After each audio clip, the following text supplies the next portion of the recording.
he is also a very, if he's bowed down, what kind of a characteristic does he have? Humility. Beautiful.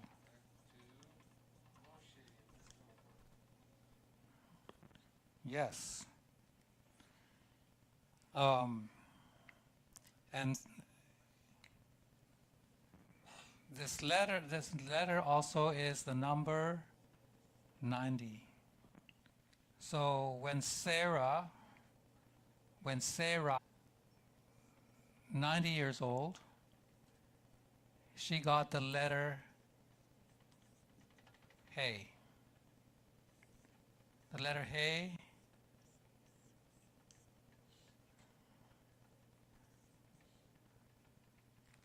Hey represents the number 5. It's also it's just the letter that reveals. It's the 5 books of Moses, the Torah. So she no longer was Sarai, she was Sarah, because she has attained a level of righteousness or faithfulness. And at 90 years old, she bore the seed.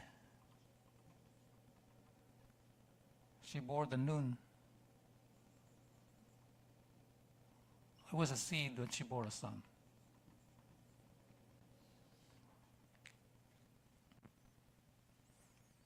And so to learn more about the letter Sada,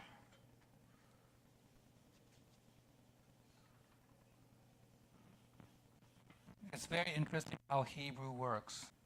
There's 3 letters that precede this letter. The first one that precedes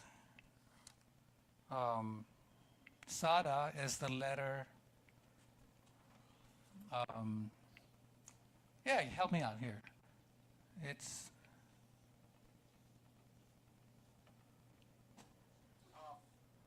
what letter is that? That's the ancient Hebrew. So it is 3 letters removed from Sadi before it comes.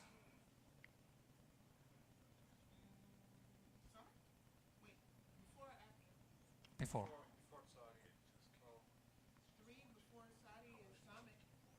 It's Samech.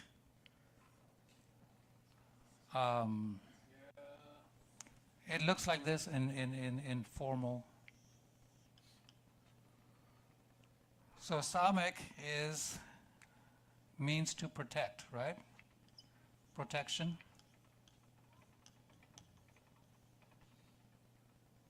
Or to guard. I'm not using every single meaning for the word. I'm just saying those are the.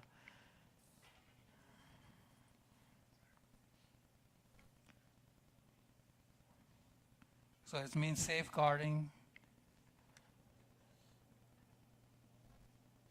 and protecting. So now the next letter is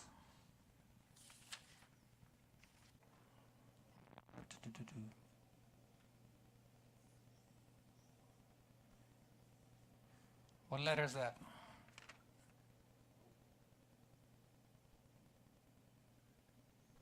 This is Samech.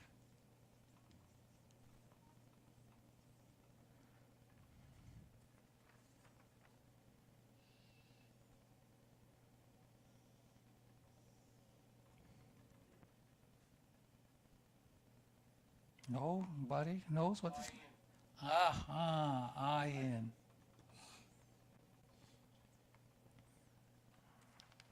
Ayin is eyes and sight. Vision is good. All right. The next letter is oh,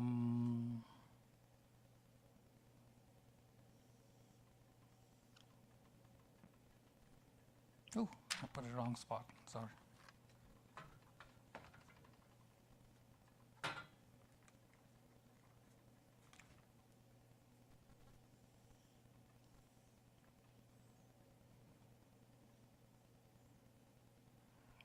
what that letter is? That's the ancient Hebrew.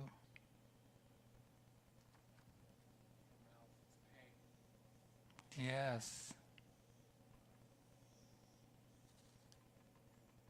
Pei. It means mouth and speech. So how do these three letters are telling the story of Sada. So a righteous man, how do you become a righteous man? Because he protects and safeguards his eyes, he protects and safeguards his mouth and speech. And when you do that, it leads to becoming a righteous man. That's another way the Hebrew letters and the order are telling another story about the letter Sada. Sadi. The letter of righteousness. But doesn't those three make a word? So Samachai and Pei? Well, I'm sure they do. It does. You can make a word. But I'm just looking just at the letters and what the letters are telling. It tells you the story of Sadi. Right. So this letter is also, it's the letter of righteousness, which just means the letter of Sadiq. I think I'm spelling it, might have not spelling it wrong, but it's the letter of reflecting the Father's image. This letter specifically, it's a letter of reflecting the Father's image.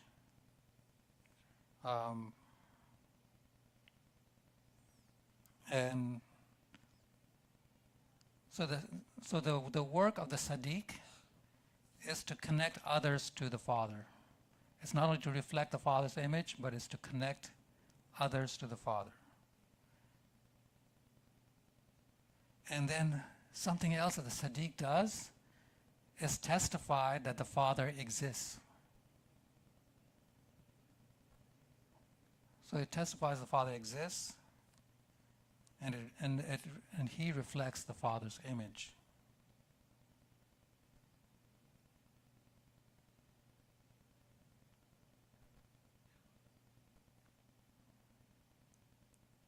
So in a second here, I'll show you why this.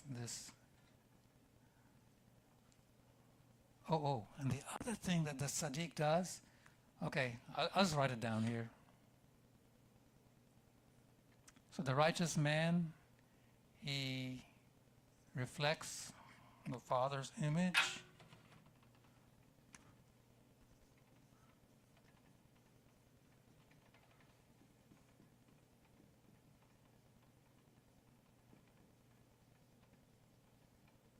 He connects others to God, to the Father.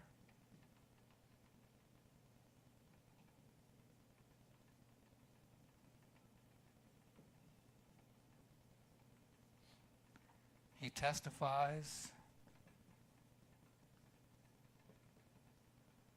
that Elohim, and he cleaves to Elohim.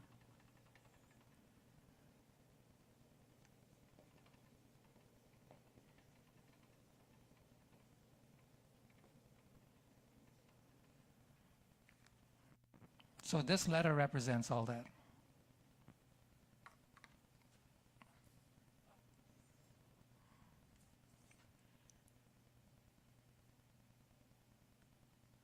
So now I want to look at the word leprosy, because we were talking in the Torah portion about leprosy, right?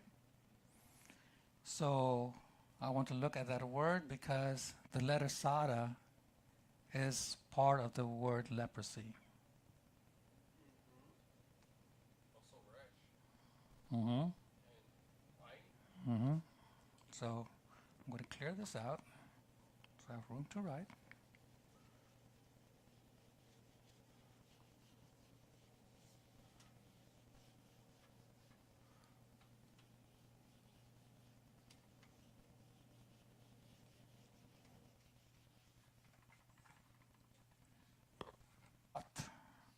Mesoraat. That's what it is. Yeah.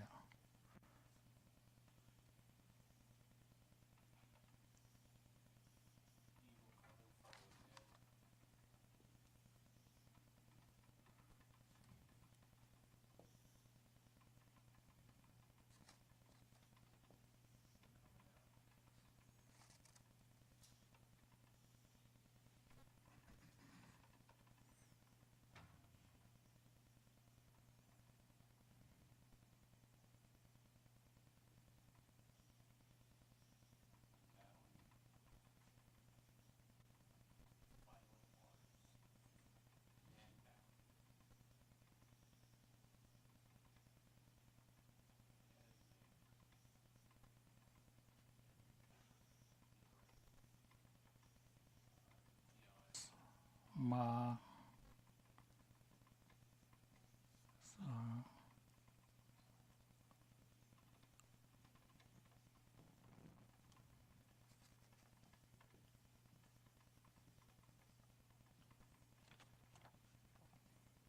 So we know that this letter was have this is not doing what this represents. He's not cleaving to God. And he does not reflect his image. So this man instead is, you can say, so focused, filling his mind with what the eye sees. So, okay, remember in the Garden of Eden, Hava saw, Hava ayin, that all the fruit on the tree was good for food, right? With her eyes, it says ayin. She saw with her eyes, and she said, well, this is good for food. And so what the man is doing, filling his mind with what the eye sees, and he's not cleaving to the Father, and this is what leprosy represents.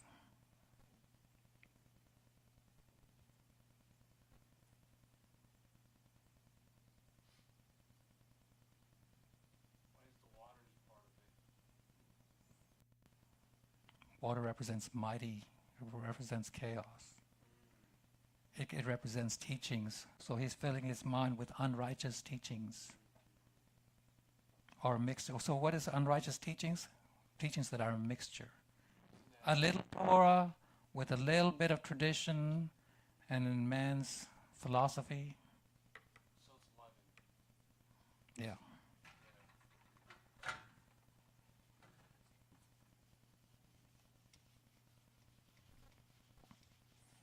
Because this is what. So so the leprosy is what Miriam was given. She was white as snow, right? So she was covered in this leprosy. Okay. So something else that's related. There are two. I looked up the word faithful. So faithful is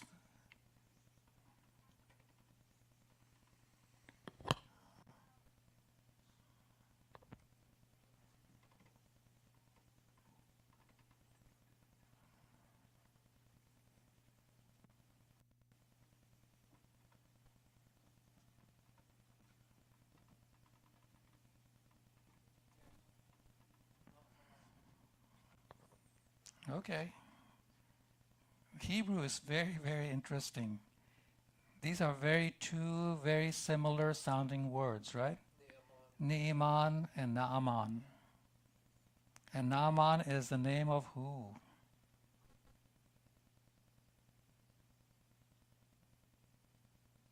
He was someone that he was a Syrian that has Matzarah.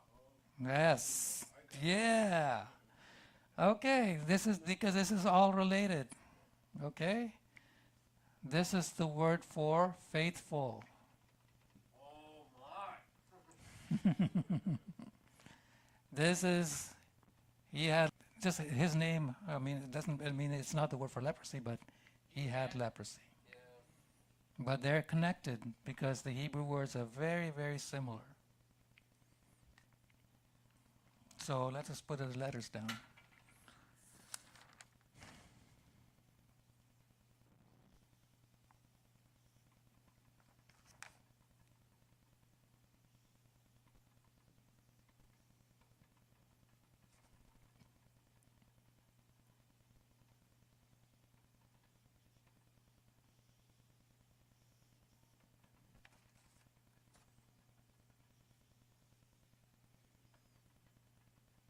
Since this is the same letter, but because it's the last letter in the word, it represents the completed of what this represents.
What letter is missing?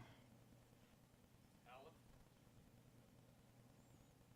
Aleph is missing?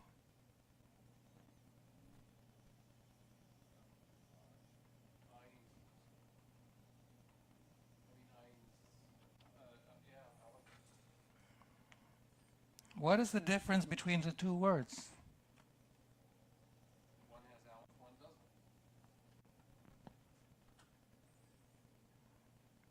This word is a man, represents a man who is covered with leprosy. The difference between the two words is these two letters. Faithfulness, the Father's wisdom. Unfaithfulness is what the eye sees.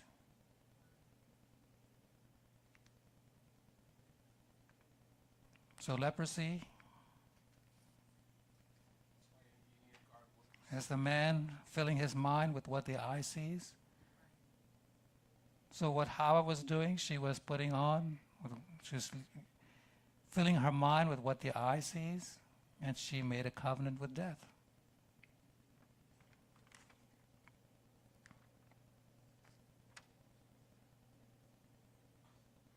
And so this is the difference between what is faithful and what is being covered with leprosy.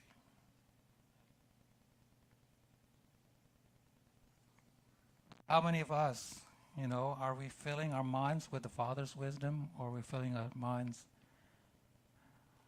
social media all the time? How many times we That's going to be my question. What is leprosy? We think of it as you have to have white spot, but what is leprosy now? So, yeah, what is leprosy now? What is Matzah Ra, Tasra? So, if we're looking at what the eye sees, are we following men and their teachings, or are we following the Father and His teachings? So, with this context, I have a question, and we will kind of end our session with that. Are we clinging and cleaving to the Father? The righteous man, the one when we're taking inventory this week, do we take inventory about our relationship with the Father? He says, if you seek for me with all your heart, that's a cry, that's an invitation to cleave to Him. That's the first step, asking the question. How do you start the process? Because if you never ask that question, you will never do anything this week to do that. You know, we should have been doing this a long time ago, taking inventory. And if we're not seeking the Father, how can we teach our kids how to find the Father, how to seek the Father?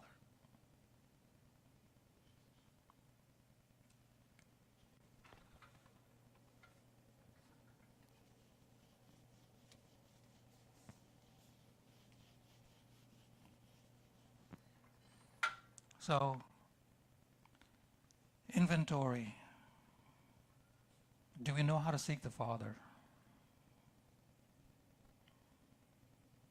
What can we do? Let's take some practical things. What runs to your mind when you want to seek the Father? Read His Word.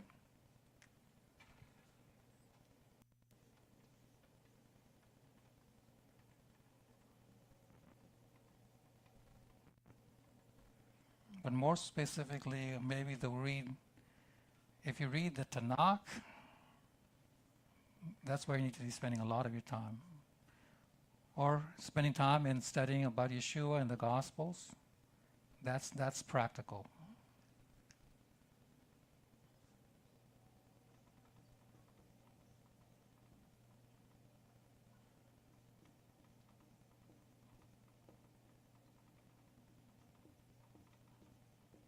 Season of your life, there could be a blockage of reading. Mm-hmm. Why is that? Say it again. There could be a season in your life where there's blockage. There could be a season in your life there's blockage. Yeah, from preventing you from reading. So there's barriers of reading that's keeping you from reading. Like being blind? Not, well, is there other barriers? Okay. I'm sure football could get in the way of that. All right, how else?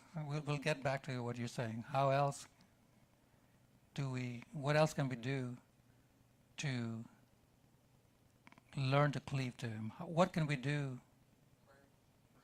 Prayer. Eat by the dude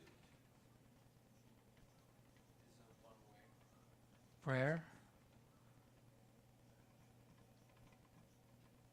You know, Talk to the Father. Converse.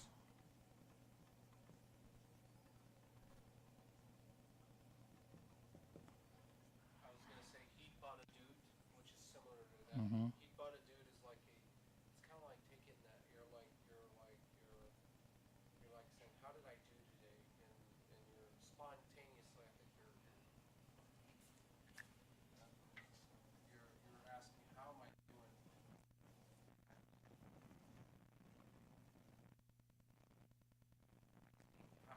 How did I do? Yeah. But I have something that Yohanan's talking about is how do we know, like, so you can do it all you want, but it's sort of about how you're doing it, but he's not going to respond the way you think he's going to respond. Mm-hmm. That's the hard part, like in between that in between period where like I'm praying for this, Father help me with this. Mm-hmm. And then he doesn't do it exactly the way you want it or the way your mind would make it work. Right. That's how do you like I said, different discussions. Like he may crack a window somewhere else, but you're so busy focusing on what you want rather than what he's actually trying to show you. Like, look at this crack in the window here. This is what I want you to do to grow. But you're like, wait a minute, I wanted this. Why is this not happening? I'm guessing for not just myself, but a lot of people where it's the hard part comes in. It's like he's not answering quote unquote your prayer, even though he is. He's answering it not in the way you want it, but he's answering the way he's like, well, you need to refine and clean this out before I give you what you want. So going back, that's what Yochanan, like, how do you know?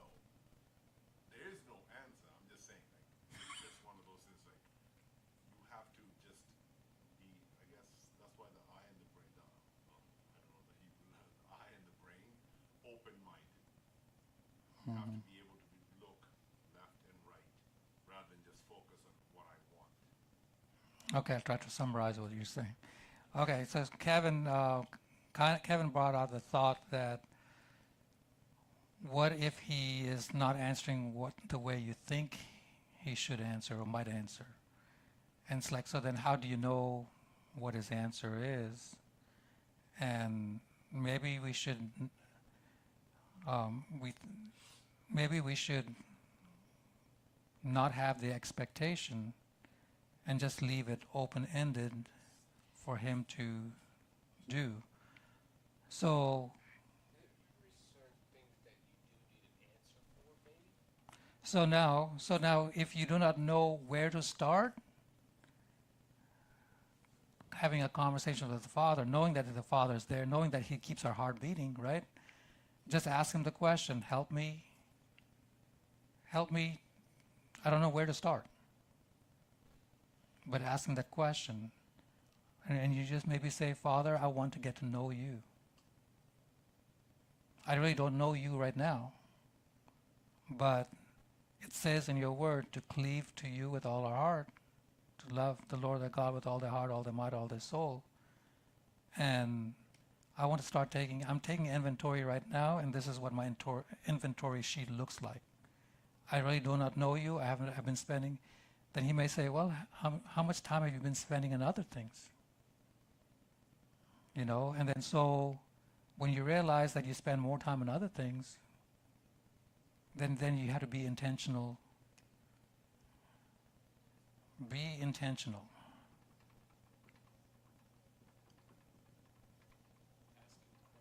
In making time.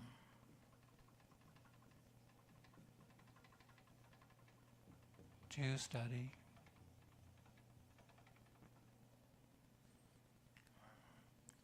And then I put down here spontaneous conversation or conversing.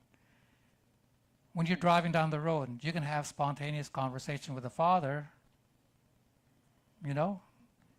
Just review your day. Or just say, hey, I'm heading to this direction, you know, I have to meet this person, give me words to say. Or just review how your life has been with the Father, I mean, and your relationship with Him. Just be transparent and honest. Just have a regular conversation. And so for me, I personally, like before I go to bed,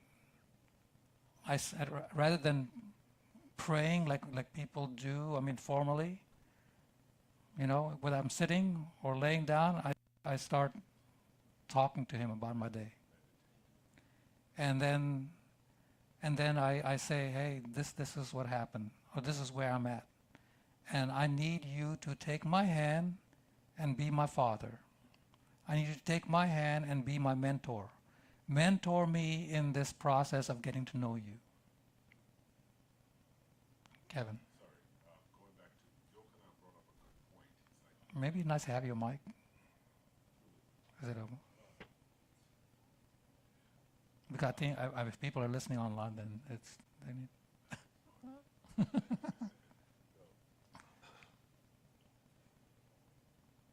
back to something Yochanan. It's not on, I don't think. It's on. Okay, now. There you go. Really? No. But going back to what Yochanan brought up, it's like, what if you need an answer now? It's like, the problem is there is no, hey, I need this done now. It's not a 10-minute oil change where you can get it done right away. It's like, you want it answered right now. But in Hashem's, well, at least the way I viewed it, there is no McDonald's where you drive through and you get your food right off the bat. It has, there's work behind it.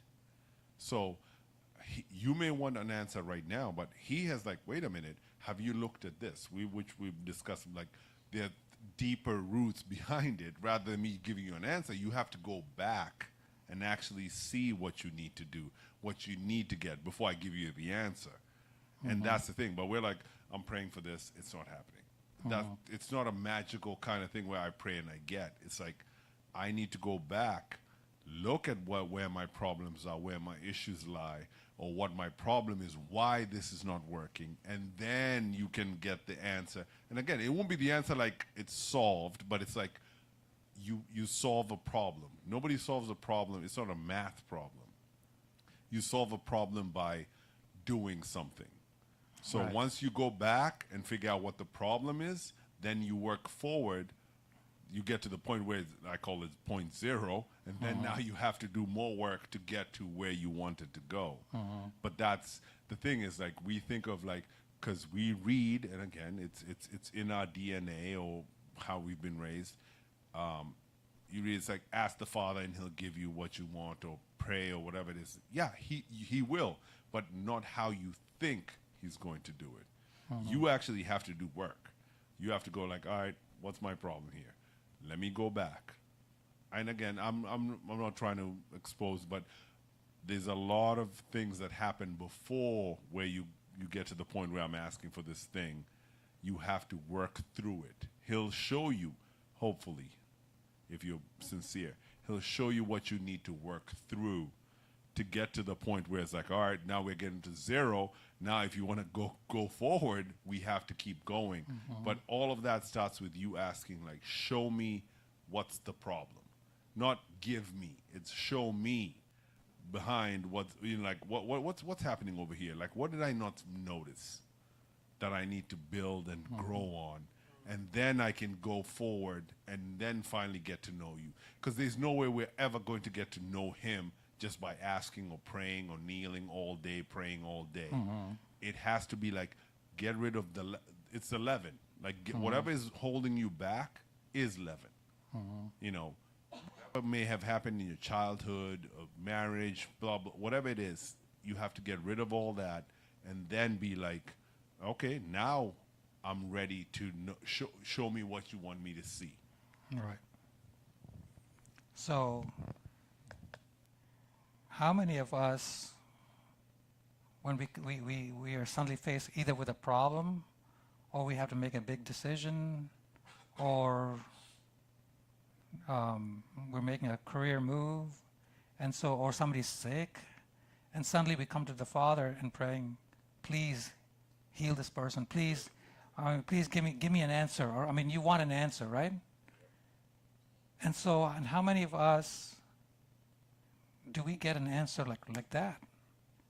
I mean, a clear answer. I mean, we're wanting this answer, but I think many times it's like I don't get an answer. At least it doesn't seem like I'm getting an answer. And it's like I'm praying and praying, and so I keep on praying for 3 days. I said, maybe I need to fast. Maybe by fasting, it would force God to give me an answer. And so we do these drastic things. And in the context of what we're talking about, we have not even built a relationship with Him. Then we're asking these big things with a person we do not have a relationship with. But if we are right now, maybe taking inventory right now, and being earnest in developing a relationship, when we get to those places, when we need an answer, we're already in relationship. And we will know what the answer is because we are in relationship with this person.